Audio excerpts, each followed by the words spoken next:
Welcome to this quick lesson on storage account security. To protect our storage account, we have many different options.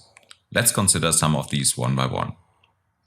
First, we have IAM permissions that we can also use with managed identities. Second, we have two storage account keys, a primary key and a secondary key. We have two keys because of rotating the keys. Third, we have shared access signatures. When you come from AWS and GCP, you will know this by the name signed URL. The idea is that we encode the permissions in URL parameters and then sign this URL using one of our storage account keys.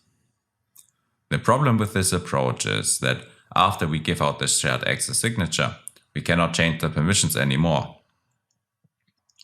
We can only invalidate the shared access signature by rotating the key we used to generate it. This is kind of a drastic measure. We can use a shared access signature when we want to grant access to somebody outside our organization, and thus we cannot use IAM permissions for this. An even better approach than shared access signatures are stored access policies, which are available for the blob service only. Stored access policies kind of capture the parameters of the shared access signature.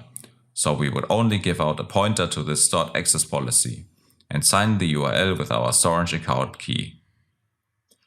This way we can change the stored access policy and also revoke complete access after we give out the URL without having to rotate any of our storage account keys. So much for the sharing options. Let's consider some other aspects.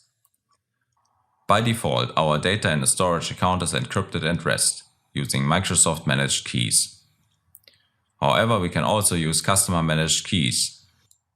And we can provide these keys each time, or we can store it in a key vault instance. Since storage account is a public Azure service, which means it is reachable over the internet, we can also define firewall settings. For instance, we can only allow traffic from a certain IP range.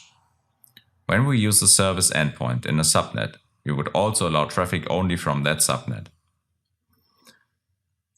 Storage accounts support HTTP and HTTPS protocol.